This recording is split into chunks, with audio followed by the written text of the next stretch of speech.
So let us start with Newton's law of motion now. All right. So we'll continue the chapter with the major part of this chapter. It is Newton's law of motion. अच्छा, कुछ बातें हैं जैसे कि एक static object है, एक object है, उस ऑब्जेक्ट को अगर हमने रख दिया, बराबर, एनी ऑब्जेक्ट, जैसे ये पेनी है, इसको अगर मैंने रख दिया तो क्या होगा, ये ऑब्जेक्ट में हम कोई मोशन नहीं देखेंगे. अगर ये ऑब्जेक्ट ऐसा पड़ा है तो ऐसे ही रहेगा. तो बहुत सारे स्टैटिक ऑब्जेक्ट्स हैं जिनको हमने अगर प्लेस कर दिया तो हम ये देखेंगे कि उसमें कोई मोशन अपने आप से नहीं आ पा रहा है, वो खुद मोशन में नहीं जा पा रहा है. अच्छा, इसका मतलब ये बिल्कुल भी नहीं है कि उसके ऊपर कोई फोर्स एक्ट नहीं कर रहे, बराबर है. फोर्स एक्ट कर रहे हैं लेकिन उसके बावजूद भी वो मोशन में नहीं जा रहा है. ठीक है. फॉर एग्जांपल, अगर आपने अपने बुक को टेबल पर रख दिया तो वो बुक वो टेबल से हटने वाला नहीं है जब तक आप उसे खुद जाके कांटेक्ट फोर्स लगा के हटाते नहीं. ठीक है. अब इसका मतलब ये हुआ कि अगर वो बुक अपने आप से हट नहीं रहा है तो हम ये समझेंगे उसके ऊपर कोई फोर्स नहीं लग रहा है, बराबर. तो जब कोई फोर्स नहीं होगा इसलिए बुक हट नहीं रहा है, पर ऐसा बिल्कुल नहीं है. वहाँ पर हर बार एक बैलेंस्ड फोर्स का सिस्टम काम कर रहा होगा, बराबर. वो अगर टेबल है, अगर उसको हम मान लेते हैं जैसे वो हमारा टेबल है और उसके ऊपर ये किताब है, तो इस किताब पर एक फोर्स नीचे की तरफ उसे नीचे खींच रही है और इसी फोर्स के इक्वल मैग्नीट्यूड, मतलब जितना ताकत इस फोर्स का है उतना ही ताकत एक दूसरा फोर्स उसे उसके ऑपोजिट डायरेक्शन में दे रहा है, जो कि हम कहते हैं कि ये नॉर्मल रिएक्शन फोर्स है. और ये दोनों फोर्स एक दूसरे के इफेक्ट को कैंसिल कर दे रहे हैं. इसके लिए हमने कोई भी बुक का मोशन नहीं देखा. तो बिल्कुल बात ऐसा नहीं कि फोर्स एक्ट नहीं कर रहे हैं. अगर फोर्स ही एक्ट नहीं करेंगे तो मोशन नहीं है. फोर्स तो एक्ट कर रहे हैं, लेकिन यहाँ पर कौन सा सिस्टम फोर्स एक्ट कर रहा है? यहाँ पर एक बैलेंस सिस्टम एक्ट कर रहा है. F plus F dash equals to 0. तो फोर्स का जो है बैलेंस्ड सिस्टम काम कर रहा है. तो जब फोर्स का बैलेंस सिस्टम काम करेगा तो बॉडी में मोशन नहीं आता है. समझ में आया? अगर बैलेंस्ड फोर्स किसी बॉडी पर काम कर रहे हैं तो बॉडी में मोशन नहीं आता है. ये बात बहुत क्लियरली आप समझ कर लो. दूसरा बात यह है कि the force which is insufficient और which is sufficient to lift the book is insufficient to lift the table. अब वो बुक को अगर मैं उठाऊंगा उस टेबल से, बराबर, तो मैं बहुत ही हल्के हाथों से वो बुक को मैं उस टेबल से उठा सकता हूँ, बराबर. बट डैट वही हल्के हाथ से मैं टेबल को उसके जगह से उठा के नहीं रख सकता. उसके लिए मे भी मुझे ज़्यादा फोर्स लगाना पड़े. तो ये फोर्स का मैग्नीट्यूड भी चेंज हो जाता है डिपेंडिंग अपॉन आप कौन से ऑब्जेक्ट को लिफ्ट कर रहे हो. उसके हिसाब से आपको फोर्स का मैग्नीट्यूड को भी क्या करने की ज़रूरत है, चेंज करने की ज़रूरत है. फिर हमने ये तो बहुत ही ज़्यादा आपने ये फिनोमेना को नोटिस नहीं किया होगा कि फ्रूट्स हैं ट्री पर, हम ब्रांच को शेक कर रहे हैं तो फ्रूट अपने आप नीचे गिर जाता है, बराबर. This is a true thing. इसको जानने के लिए हम ये भी देखते हैं, हमारे पास डोर मैट होते हैं, बराबर. जब डोर मैट को हम किसी भी चीज़ से हिट करेंगे तो उसमें जो पार्टिकल्स वो पार्टिकल्स बाहर आ जाएगा. इसी फिनोमेना पर वो चीज़ बेस्ड है, बराबर. अब इसमें क्या माना जाता है कि जो पार्टिकल्स होते हैं, चाहे वो फ्रूट हो या पार्टिकल हो, जो डोर मैट पर, ये लोग रेस्ट पर हैं. जैसे हम ब्रांच को शेक करते हैं या फिर डोर मैट को हिट करते हैं, बराबर, तो उसकी वजह से ब्रांच आ गया मोशन के अंदर या डोर मैट आ गया मोशन के अंदर. अब पार्टिकल रेस्ट पर है तो पार्टिकल को अचानक से एक झटका लगता है, बराबर. और ये जो शॉक है, ये जो झटका है, उसकी वजह से वो फ्रूट नीचे गिर जाता है और उसी की वजह से ये जो पार्टिकल्स अंदर बैठे रहते हैं वो बाहर निकल जाते हैं, बराबर. Inertia of rest. मैंने पहले ही बात कह दी कि हम लोग जिस चीज़ का बात कर रहे हैं यहाँ पर कि कोई ना कोई चीज़ है, भले ही फोर्स लग रहा है, बराबर, फोर्स लग रहे हैं, फिर भी बॉडी में मोशन नहीं आ रहा है. तो ऐसा कोई ना कोई चीज़, या फिर बॉडी अगर मोशन में है, बराबर, तो वो अपने आप रेस्ट पर नहीं आ रहा है. तो ऐसा कोई ना कोई चीज़ तो होगा जिसकी वजह से ये हो रहा है, बराबर. और ये जो चीज़ है वो है मास ऑफ द बॉडी. पंखा हमने स्टार्ट किया, तुरंत फास्ट नहीं हो जाता, और बंद किया तो तुरंत बंद भी नहीं हो जाता, बराबर. क्योंकि वहाँ पर उस फोर्स को भी अपोज करने के लिए कोई ना कोई फोर्स होगा. जैसे जब मैं ऑन करता हूँ तो मैं फ़ैन को क्या देता हूँ, इलेक्ट्रिक फोर्स देता हूँ. वो तुरंत फास्ट तो होता नहीं है, बराबर। पहले उसे टाइम लगता है, वो एक वक्त लगता है जिसके अंदर वो अपने ज़ीरो स्पीड से वो एक अपने टॉप स्पीड तक पहुंच जाता है, बराबर। जब कंटिन्यूसली उसे हम इलेक्ट्रिक फोर्स देते हैं तो, लेकिन इसमें भी जो टाइम लगता है वो किसकी वजह से, तो वहाँ पर कोई ना कोई एक अपोज करने वाला चीज़ होगा जो उसे अपोज कर रहा है ताकि वो तुरंत अपने टॉप स्पीड पे नहीं चले जाए, बराबर, या तुरंत अपने टॉप स्पीड से ज़ीरो पे ना चले आए। There is something which opposes. तो ये जो प्रॉपर्टी हम जिसके बारे में पढ़ने वाले हैं वो प्रॉपर्टी है इनर्शिया, इनर्शिया ऑफ बॉडी। और ये इनर्शिया ऑफ बॉडी किसकी वजह से आता है, तो बॉडी में उसके मास की वजह से आता है, बराबर। गैलीलियो ने हमें इसके बारे में बताया था, ऑलराइट। तो न्यूटन का जो फर्स्ट लॉ है हम उसे कई बार लॉ ऑफ इनर्शिया भी कहते हैं। आई बात समझ में। तो इनर्शिया एक ऐसी प्रॉपर्टी है बॉडी के अंदर, एक इंटरनल प्रॉपर्टी है बॉडी की, इनहेरिटेंट प्रॉपर्टी है बॉडी की, जो उसके मास की वजह से बॉडी के पास होता है, ठीक है। अब इसकी वजह से अगर आप बॉडी रेस्ट पर है तो बॉडी रेस्ट पर रहेगा, बराबर। एक फोर्स आप एक बॉडी को अप्लाई करके उसे मूव कर सकते हो, पर वही फोर्स आप दूसरे बॉडी को मूव नहीं कर सकते, क्योंकि हर एक बॉडी का क्या होता है, मास अलग होता है। तो मास के हिसाब से हमें क्या लगाना पड़ेगा, फोर्स लगाना पड़ेगा। तो ये जो प्रॉपर्टी है वो है इनर्शिया। तो फर्स्ट लॉ में हम दो चीज़ पढ़ेंगे, हम पढ़ेंगे इनर्शिया के बारे में, बराबर, बॉडी की मास की प्रॉपर्टी के बारे में, और दूसरा चीज़ जो हम पढ़ेंगे वो पढ़ेंगे अनबैलेंस्ड फोर्स के बारे में। हमने देखा कि बैलेंस्ड फोर्स जो है वो बॉडी को मूव नहीं कर सकता, तो हम दूसरा चीज़ पढ़ने वाले हैं अनबैलेंस्ड फोर्स। तो Newton first law of motion depends upon two thing, one is inertia and second thing is unbalanced force, ठीक है। अब ये अनबैलेंस्ड फोर्स क्या है, तो वो 8th में भी आपने फोर्स प्रेशर चैप्टर पढ़ा था, बराबर। तो उसमें आपने वो टग ऑफ वॉर जो गेम होता है, बराबर, उसमें जो रोप होते हैं, बराबर, दो टीम होती है, ये रोप का सेंटर होता है, दो टीम होता है, एक टीम ये तरफ फोर्स लगाता है, ये टीम इस तरफ फोर्स लगाता है, बराबर। अलग अलग डायरेक्शन में टीम्स अपने अपने फोर्स अप्लाई करते हैं। अब जब ये फोर्स अप्लाई होगा, ठीक है, तो ये रोप का जो सेंटर है वो उसी तरफ मूव होगा जिस तरफ फोर्स ज़्यादा होगा। तो पहले तो ये मूव नहीं होगा कहीं पर भी, क्योंकि यहाँ पर जो फोर्स है और यहाँ पर जो फोर्स है वो सेम मैग्नीट्यूड का है। तो जब तक ये सेम है, सेम मैग्नीट्यूड के हैं, सेम ताकत लग रही है दोनों तरफ से, तब तक ये मूव नहीं होगा। यानी कैसा फोर्स एक्ट कर रहा है, एक बैलेंस फोर्स एक्ट कर रहा है। जैसे ही एक टीम साइड में, बराबर, ये टीम के साइड में मान लेते ज़्यादा फोर्स लग गया, तो ये साइड का जो फोर्स है वो अनबैलेंस फोर्स हो जाएगा, फोर्स अनबैलेंस्ड हो गया। तो जो मोशन है रोप का वो उसी डायरेक्शन में लगेगा जिस डायरेक्शन में अनबैलेंस्ड फोर्स है, ज़्यादा फोर्स है, तो उस डायरेक्शन में ही इस रोप का मोशन होगा, ठीक है। तो अनबैलेंस्ड फोर्स ज़रूरी है बॉडी को किस में लाने के लिए, मोशन में लाने के लिए, ऑलराइट। तो first law of motion, Newton का फर्स्ट लॉ ऑफ मोशन क्या कहता है कि an object continues to remain at rest और in a state of uniform motion along a straight line unless an external unbalanced force acts on it, बराबर। एक object अगर rest पर है तो ऑब्जेक्ट रेस्ट पर रहेगा, या अगर वो मोशन में है तो मोशन में ही रहेगा। और ये कब तक होगा, जब तक उस ऑब्जेक्ट के ऊपर कोई बाहरी एक्सटर्नल अनबैलेंस फोर्स आके एक्ट नहीं करता, तब तक अगर वो रेस्ट पर है तो वो रेस्ट पर रहेगा, और अगर वो मोशन में है तो वो मोशन में ही रहेगा along a straight line, बराबर। फॉर एग्जाम्पल को स्टडी करने के लिए बड़ा सिंपल सा, अगर एक बुक को टेबल पर रख दो, जब तक कोई उसे जाकर टच नहीं करेगा तब तक वो मूव होने वाला नहीं है। तो ऑब्जेक्ट अगर रेस्ट पर है तो रेस्ट पर रहेगा। दूसरी बात है कि ऑब्जेक्ट अगर मोशन में है तो मोशन में कैसे रहेगा, बराबर। तो ये बात को कैसे समझना है, तो अगर सपोज मैंने एक छोटे से टेनिस बॉल को रोल कर दिया ग्राउंड पर, तो रोल होते जाएगा, रोल होते जाएगा, रोल होते जाएगा, it will keep on moving, but after some time it will stop. Now why does it stops, because there is an external unbalance force which is acting on it. उसके ऊपर ज़मीन का force of friction है जो act करता है, उसकी वजह से वो बॉल कंटिन्यू नहीं कर पाता रोल करना, वो कुछ टाइम बाद जाके हो जाता है, रुक जाता है, क्योंकि कौन आ गया, अनबैलेंस फोर्स आ गया। तो न्यूटन के लॉ के हिसाब से बराबर है, अगर कोई फोर्स नहीं होता, अगर ये फोर्स फ्रिक्शन नहीं होता, बराबर, तो एक बार साइकिल का पेडल मारा तो चलते जाता हूँ।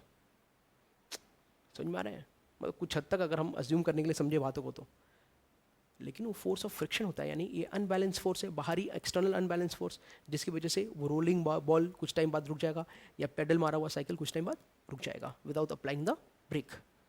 आ गया समझ में, यस। तो इस तरह से तो वहाँ पर एक एक्सटर्नल अनबैलेंस फोर्स है। अगर वो फोर्स नहीं होता तो ये मोशन में होता तो स्ट्रेट लाइन मोशन में रह जाता, ठीक है।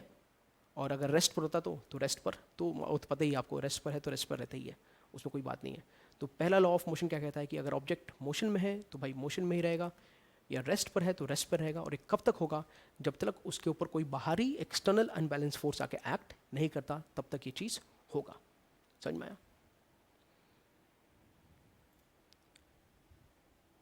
So now will continue with second law of motion.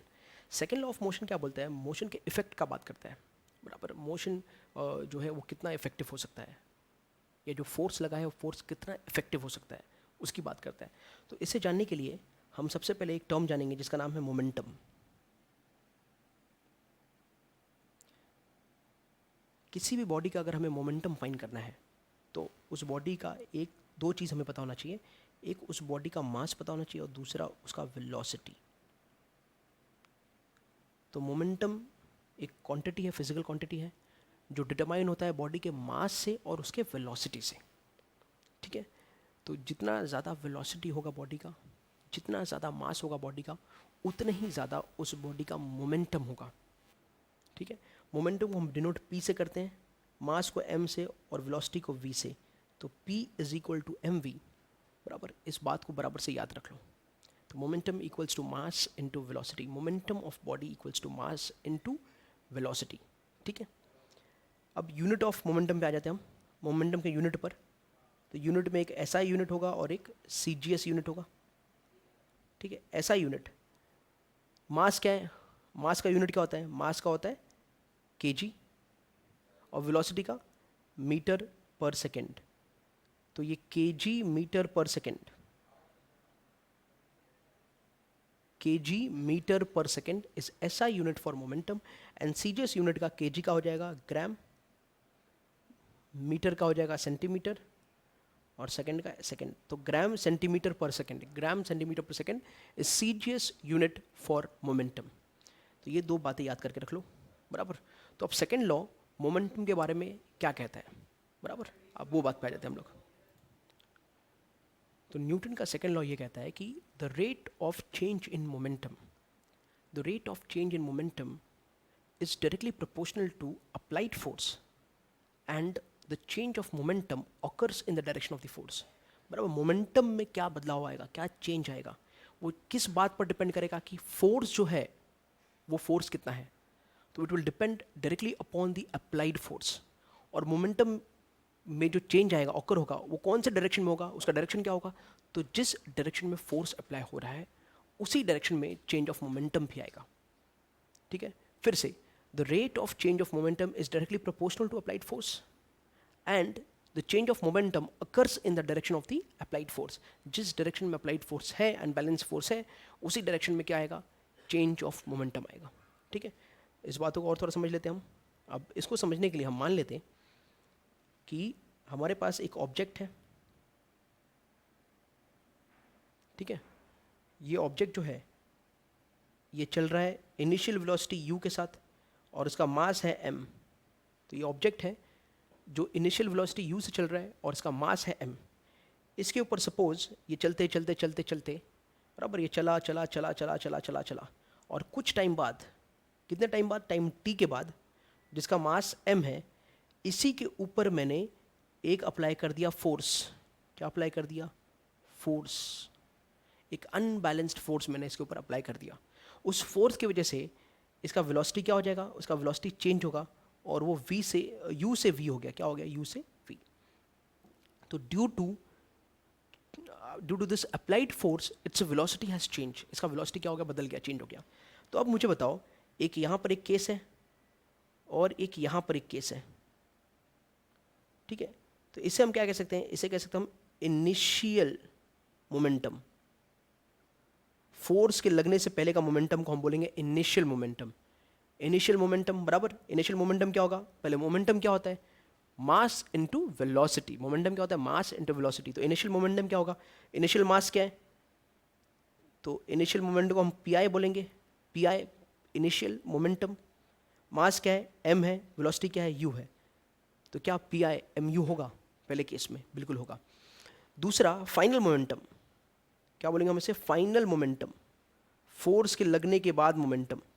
तो ये पी एफ बोल सकता हूँ मैं इसे। तो पी एफ क्या होगा, मास इंटू वेलोसिटी। मास क्या है, एम है, सेम रहेगा, वही बॉडी है, पर वेलोसिटी क्या हो गया, वी हो गया। तो ये हो गया एम वी। अब न्यूटन का सेकेंड लॉ क्या कहता है कि rate of change of momentum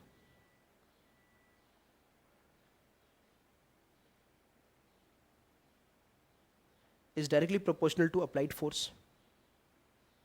Yes or no? Rate of change of momentum is directly proportional to applied force.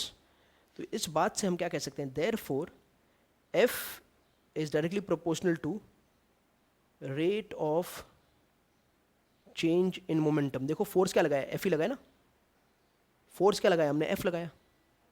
therefore F is directly proportional to rate of change of momentum, मतलब change of momentum, या change in momentum upon time, बराबर, change in momentum upon time.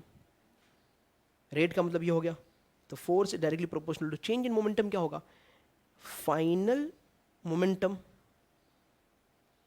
Minus initial momentum upon time, बराबर ना। Therefore force is directly proportional to final momentum, क्या है बेटा, final momentum P F minus initial momentum P I upon time. Therefore force is directly proportional to PF is how much, PF is m into v, mv, pi is how much, mu, और time is t, time भी क्या लगाया था, देखो हमने t लगाया था, समझ में आ रहा है। तो यहाँ से f is directly proportional to m common, v minus u upon t। अब ये बताओ कि ये v minus u upon t क्या है, क्या ये एक्सेलरेशन नहीं है, तो f is directly proportional to ma, बराबर। यहाँ पर जो प्रोपोर्शनैलिटी है उसका वैल्यू k है और k का वैल्यू 1 होता है, तो f is equal to k M A, force equals to M A, since k equals to 1, k का वैल्यू 1 है तो फोर्स क्या हो गया, m हो गया। तो ये हमारा सेकेंड लॉ, बराबर। और सेकेंड लॉ हमें क्या मेजर करके देता है, फोर्स मेजर करके देता है, क्या मेजर करके देता है उसका, फोर्स। तो it is measure of force. तो ये था हमारा सेकेंड लॉ ऑफ मोशन। ये पूरा का पूरा आप एक साथ कॉपी कर सकते हो, ठीक है। होपफुली आपको समझ में आया होगा। So now we have the third law of motion. Third law of motion is a very simple, बराबर, स्टेटमेंट। ये कहता है कि टू एवरी एक्शन, बराबर, there is equal and opposite reaction, बराबर, for which the force which acts has simultaneously, ठीक है। Every action force has an equal and opposite reaction force which acts simultaneously, एक ही साथ एक्ट करता है, बराबर, एक ही टाइम पर एक्ट करता है। तो to every action there is equal and opposite reaction. Alright, alright, now will go to laws of conservation of momentum. अब हम जाके laws of conservation of momentum को समझते हैं, बराबर। ये है चीज़ क्या, पूरा का पूरा। So let us go and understand laws of conservation of momentum, ठीक है। इस बात को समझने के लिए हमने हमारे पास दो बॉडी लिए हैं, एक बॉडी ए है और एक बॉडी बी है। जो बॉडी ए है उसका जो मास है वो m1 है और वो इनिशियल वेलोसिटी u1 से चल रहा है। जो बॉडी बी है उसका मास m2 है और वो वेलोसिटी u2 से चल रहा है, ठीक है। कुछ टाइम बाद, कुछ टाइम t के बाद, अब ये स्टोरी समझते हैं, टाइम t के बाद, टाइम t में क्या हुआ, ये दोनों एक लाइन में चल रहे हैं, लाइन ऑफ मोशन 1 है। तो कुछ टाइम t के बाद a ने अपने स्पीड को बढ़ाया, ठीक है, और या फिर ऐसा मान ले कि जो इनिशियल स्पीड था a का वो जो है वो मतलब ज़्यादा है, मतलब केस क्या है, u1 is greater than u2, ये केस समझ लो। u1 जो है वो u2 से बड़ा है। तो कुछ टाइम t के बाद दोनों एक ही लाइन में मूव कर रहे हैं, तो a आके b को हिट करेगा। तो वो यही केस होता है यहाँ पर, जहाँ पर a जाके b को हिट करता है। वो हिट करने की वजह से a के ऊपर जो b के वजह से फोर्स है वो F1 है, और b के ऊपर जो a के वजह से फोर्स है वो F2 है। इसके बाद दोनों ही बॉडी जब कोलाइड करती हैं तो उसके बाद दोनों ही बॉडी में एक्सेलरेशन आता है। ये फोर्स F1 और ये फोर्स F2 की वजह से दोनों ही बॉडी में एक्सेलरेशन आता है, बराबर। तो अब जो बॉडी A है जिसका मास m1 है वो velocity v1, final velocity v1 से भागता है, ठीक है। और जो बॉडी B है जिसका मास m2 है वो वेलोसिटी, फाइनल वेलोसिटी v2 से जाता है। समझ में आ गया? तो ये कुल स्टोरी थी। तो अब हमें कहना ये है कि स्टार्टिंग में जो इनिशियल टोटल मोमेंटम होगा बॉडी का वो क्या होगा। तो इनिशियल टोटल मोमेंटम, तो बॉडी का इनिशियल टोटल मोमेंटम क्या होगा उस चीज को हम फाइंड करते हैं। तो टकराव से पहले, बराबर, ये कब का बात कर रहे हैं हम लोग, बिफोर कोलिजन।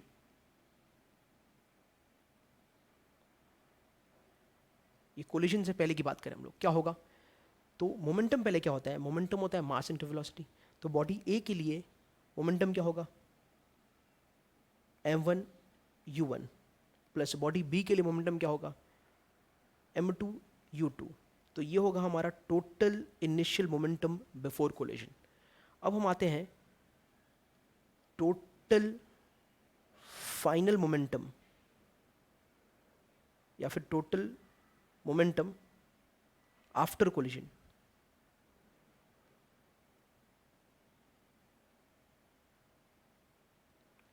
बराबर, कोलिजन के बाद, टकराव के बाद आफ्टर कोलिजन मोमेंटम क्या होता है, अब उस बात पर हम आते हैं।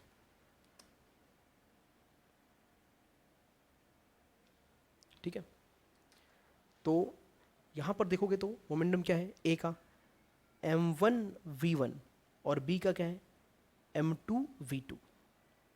बराबर, हम laws of conservation of momentum में बात ये कहता है, laws of conservation of momentum का स्टेटमेंट ये कहता है कि the total momentum before collision is equal to total momentum after collision. Momentum टकराव से पहले और मोमेंटम टकराव के बाद का दोनों सेम होता है, इक्वल होता है। बराबर, आई बात समझ में। तो इस बात को ही हमें प्रूफ करना है। अब प्रूफ करने के लिए हम किसका हेल्प लेंगे, तो सबसे पहले विल टेक हेल्प ऑफ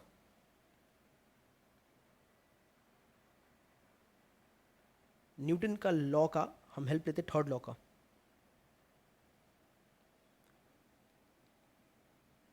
तो अकॉर्डिंग टू थर्ड लॉ के हिसाब से, बराबर, ये जो फोर्स F2 होगा जो B पर लगा है, क्या ये माइनस F1 हो जाएगा, है ना। ये एक फोर्स इस डायरेक्शन में है, उसके ऑपोजिट डायरेक्शन में दूसरा फोर्स होगा। To every action there is equal and opposite reaction. ठीक है, तो उसके हिसाब से F2 क्या हो जाएगा, माइनस F1। अब according to second law, motion का जो सेकेंड लॉ है उसके हिसाब से फोर्स क्या होता है, फोर्स होता है मास इनटू एक्सेलरेशन। तो यहां पर F2 है तो m इंटू A2, बराबर है m इंटू A2। और ये जो आपका बॉडी है A1, इसका है मास m1, और इसका जो बॉडी है नाम है, इसका मास है m2। B का मास है m2, A का मास है m1। तो ये हो जाएगा m2 A2 is equal to minus F1 का m1 A1। ये न्यूटन के सेकेंड लॉ के हिसाब से F इक्वल्स टू मा, F इक्वल्स टू ma। समझ में आया। अब इसके हिसाब से देयरफॉर m2 जो होगा, बराबर, एक्सेलरेशन। अब एक्सेलरेशन की याद करो तो A क्या होता है, v minus you upon T. तो A2 क्या हो जाएगा, A2 हो जाएगा v2 minus u2 upon time. Time जो है एक ही टाइम पर कोलिजन हुआ है वो है time t, will be equal to minus m1 का m1 हो जाएगा, और A1 क्या होगा, v1 minus u1 upon T. समझ में आया। अब क्या हो जाएगा, ये m2 v2 minus m2 u2 upon T is equal to minus m1 v1 plus m1 u1 upon T. ठीक है, अब ये दोनों जगह से t और t क्या हो जाएंगे, कैंसिल हो जाएंगे। Correct.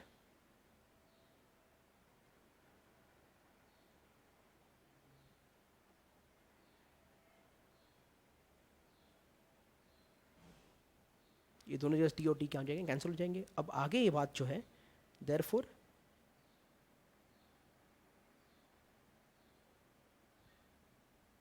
m2 v2 minus m2 u2 equals to minus m1 v1 plus m1 u1।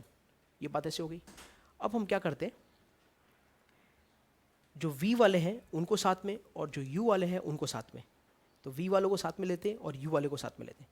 Therefore m2v2 और ये m1v1 इधर आया तो plus m1v1 will be equal to m1u1 और ये उधर गया तो प्लस m2u2, ये बराबर है क्या? देयरफॉर लिख सकते हैं इसे m1u1 plus m2u2 is equal to m2v2 plus m1v1. This is total momentum before collision and this is total momentum after collision. Hence, law of conservation of momentum is proved. इस तरह से हमने law of conservation of momentum क्या कर दिया? Prove कर दिया. ठीक है? So this is your entire law of conservation of momentum. इसको आप copy कर सकते हो.